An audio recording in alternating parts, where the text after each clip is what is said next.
Now, obviously, a major part of Instagram is sharing photos. So we're going to see how we can take photos from the user's phone and take them into our apps. Now, this is something that you'll probably want to do more than once. So I'm going to create a new project for it, and we're going to write our code in that project, and then we'll see how to do it separate from everything else, and then we'll copy it over into our Instagram project. So I'll call it photo import demo. All the usual settings, blank activity, etc. So first off, we'll take an image view and drag that in. So we'll make that full width and height so that we can see it regardless of what's in there. Okay, now let's jump over and write a bit of code. So the first thing that we need to do to get the image is to change the intent of our app. Now, we've used that to get to other activities in the past, but we haven't used it to get to an external activity. But that's what we're doing here. We're going to change the intent of the app to that of the photo viewer on the phone so that the user can select a photo. So we start off in much the same way that we've created intents before. So intent I is a new intent. Now this time we're going to pick a different sort of intent though. And we get this using intent.action_pick. And let's just have a quick look. You can imagine what some of these actions do. Most of them are fairly straightforward. So the one we want is action pick. And then we want android.provider.images.media.external content URI.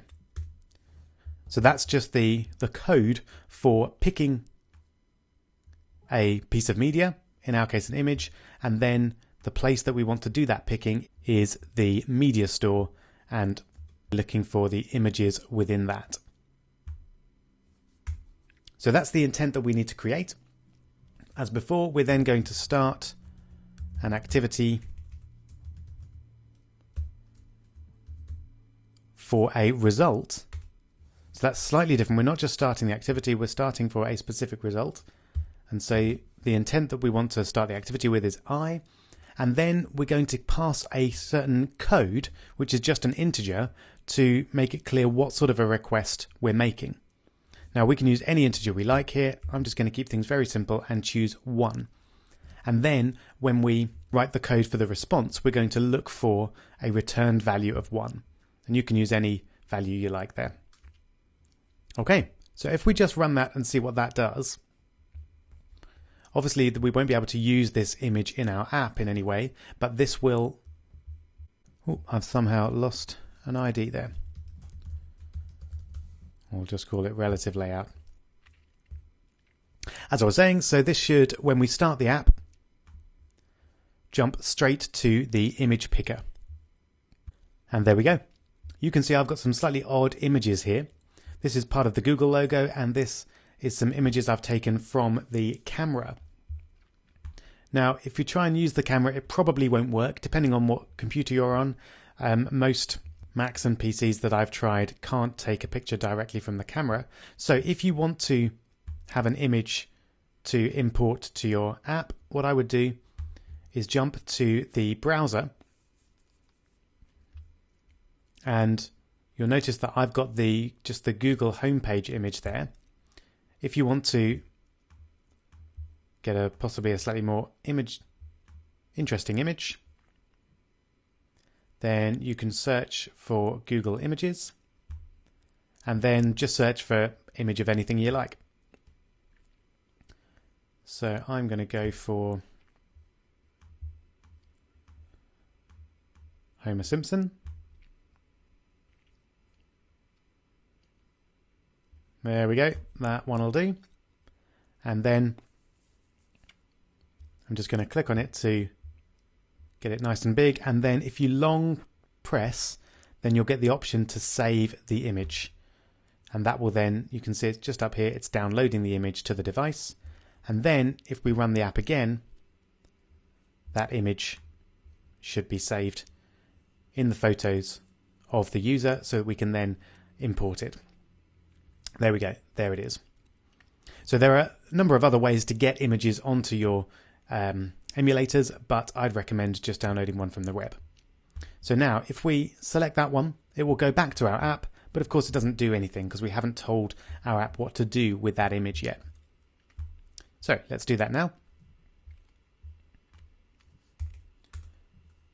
To do something with the image, we use the method onActivityResult. There it is, that first one there. So this will be called whenever we go to an external activity like an image picker and then come back to our app. So we've got a couple of things that we need to check. First of all, this request code is going to be the code that was requested or sent when the activity was initiated. So in our case, 1. So I'm firstly going to check just to make sure that request code is equal to 1. Now I know that the only way that this is going to get run in this particular app is through this action picker, so I don't necessarily need that, but if I was going to have more than one, we might want to have a video picker, for example, and have a different value for that, a different code. Then this would be a good way to check that this is the one that we're expecting. And I'm going to check that result code is equal to, and there are a number of different options. You can see results.cancelled. What we're specifically looking for is result OK. So result cancelled obviously means the user didn't select anything, in which case we're not going to do anything.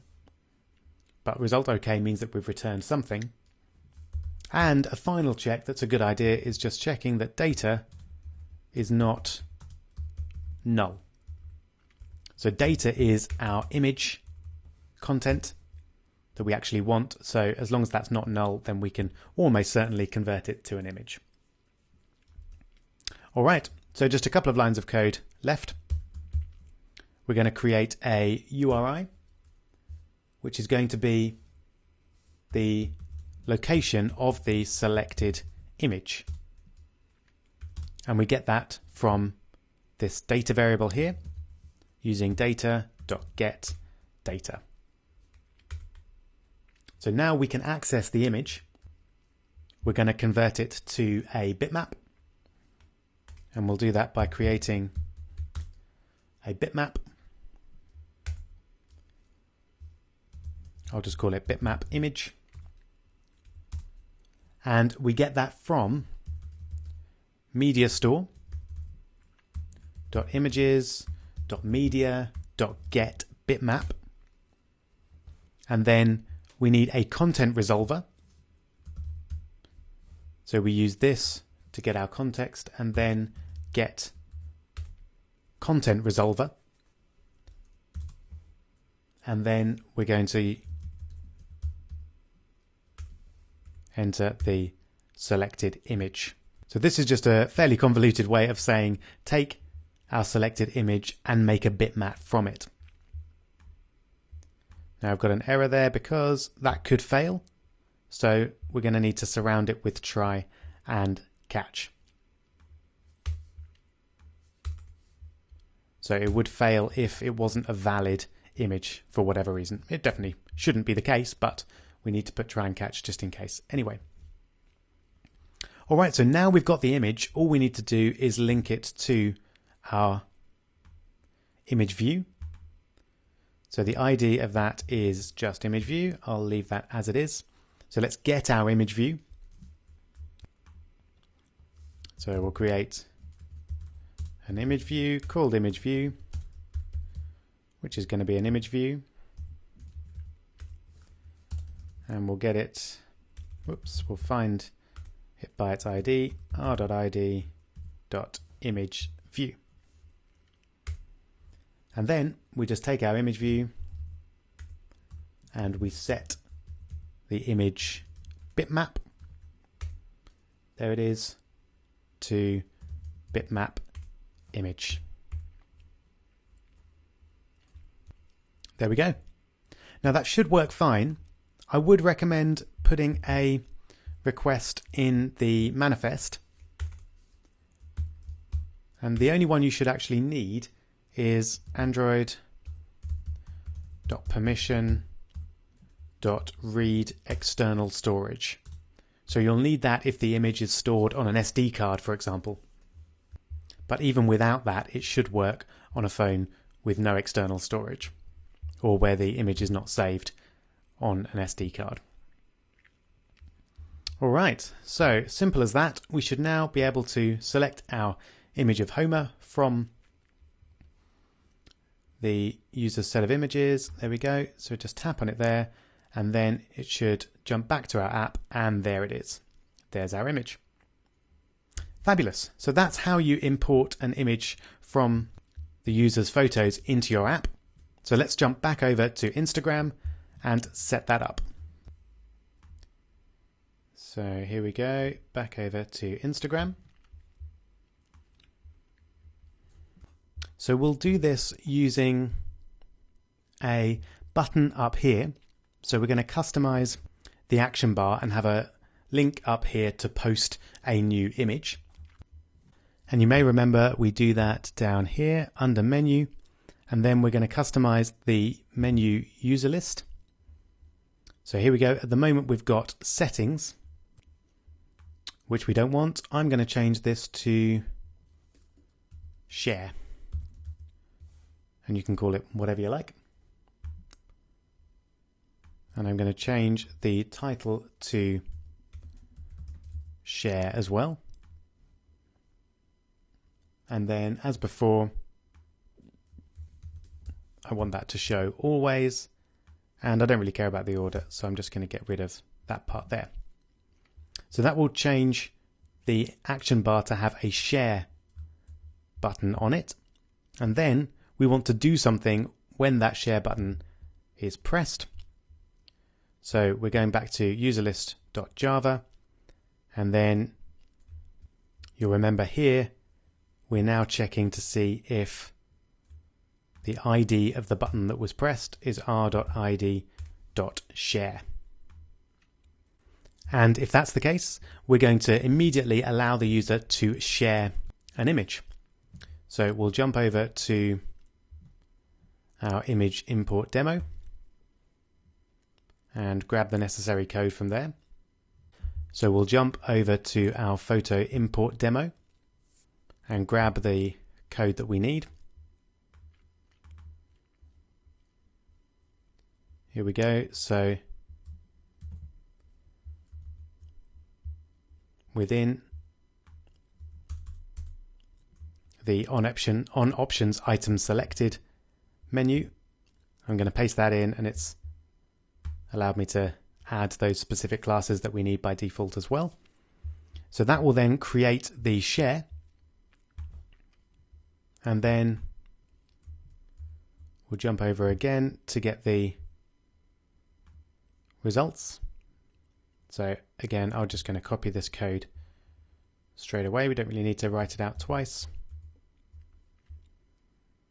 And I'll put that right at the bottom of the class there. Okay. So now we're not actually going to display the image for the user. We're going to try and share it.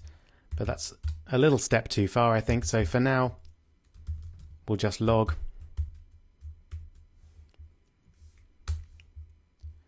Now I had a standard log app info. That was what I was using.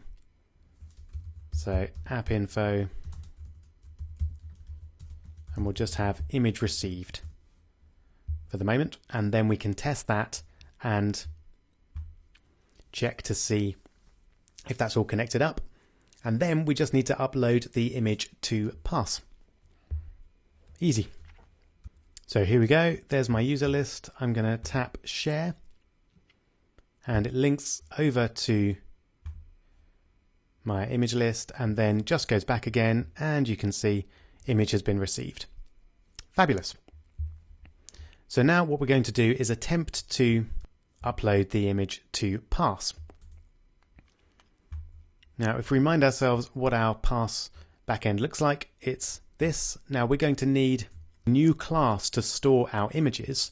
So I'm going to just add it here because sometimes it's a good idea to think through your class before you're actually writing your code. So what information are we going to need about this image? So I'll call it an images class. And there we go. So we've already got the created at, updated at, etc. So we don't need that. Really, all we need is the image itself and the username of the user that uploaded it. So let's add a column. And we'll have image, and this is going to be a file. So again, we don't have to do it this way. We could just set it up in our code, but sometimes it's nice to think through the way that you're doing things. And then add new column, and we'll add the username, which is just a string. Quick note there, we're using the username just for convenience, really. The username, if in a production app, is not necessarily the best option because that could change. A user might change their username, so you might want to consider using the user ID instead of the username. But it's slightly clearer if we use the username, I think, so we're going to do that for this particular app. Alright, so let's go back over to Android Studio and write in our code to attempt the image upload. Now, to work with files in Parse, we first need to change their format into a byte array. So a byte is just a small amount of information, so anything can be converted into an array of bytes. You just need to know the right command. So for an image, we create a byte array output stream, which is normally called stream, which is a new byte array output stream. So you can imagine what that's going to do. It's a bit like the stream that we get from the web when we're downloading a file or a string from the internet, but we're getting it from an image this time. So we're going to take our bitmap image and we're going to compress it into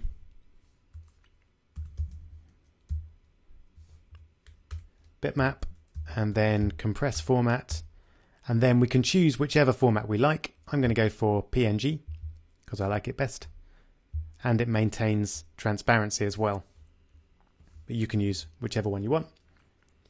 And then we don't actually want to do any compression here, so I'm going to leave that as 100%, but if you wanted to actually compress it, then you could change that number to something smaller. And then we choose the byte array output stream of stream. Then we create our byte array, which is literally an array of bytes.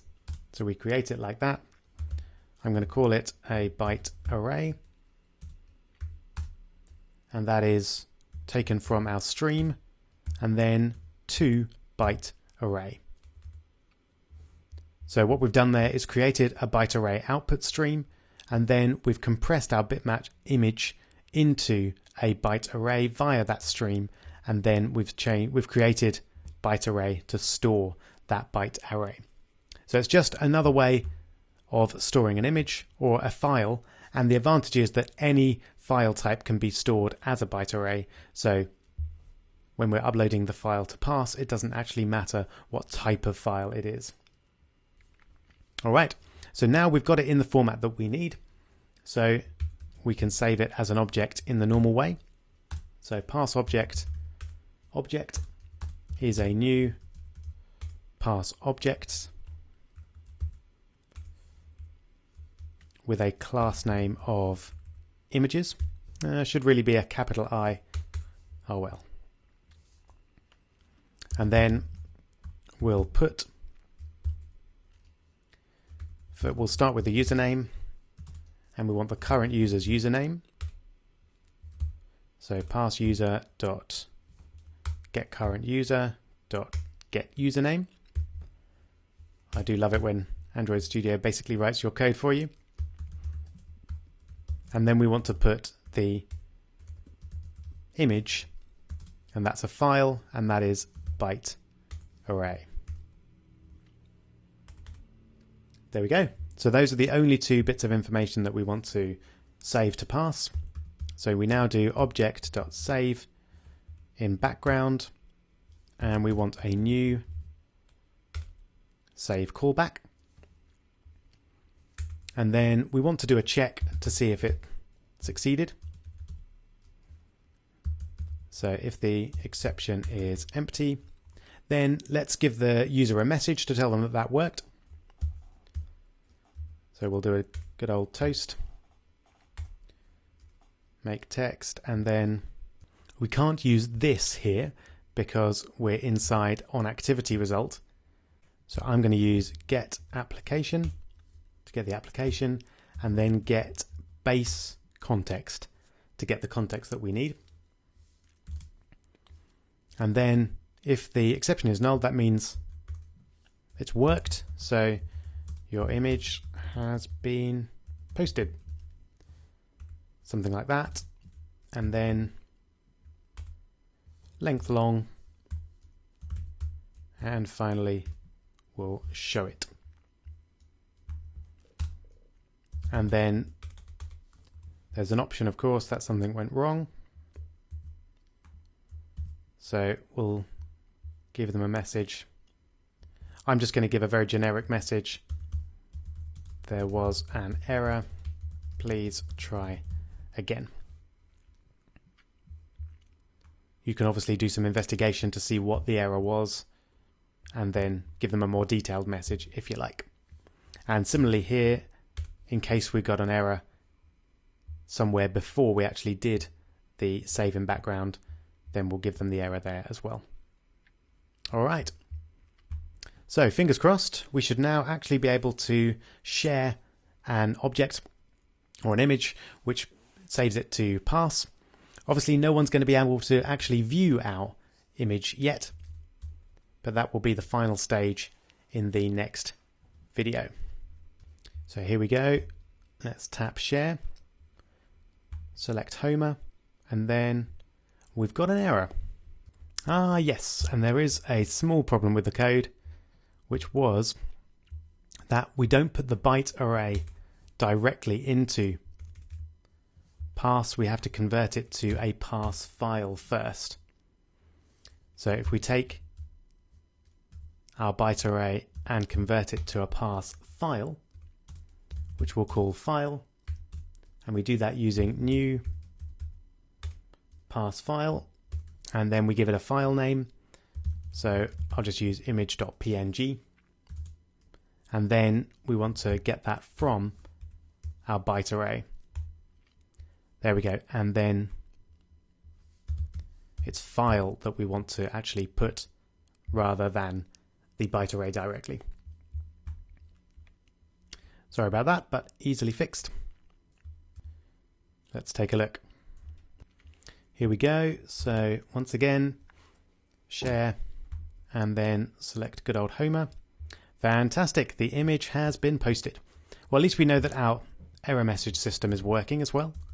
So let's go back over and just refresh this and make sure that our image is indeed there. It's looking good. There it is. So you can see we've got the username, so ASD is the person that I'm actually logged in as, and then we can even tap on image.png there, and that will download the image for us. Okay, so now we've got the posting side of things. The only thing that we need to set up is to allow the user to tap on one of these and view the photos in that user's feed. And we'll do that in the next video. See you there.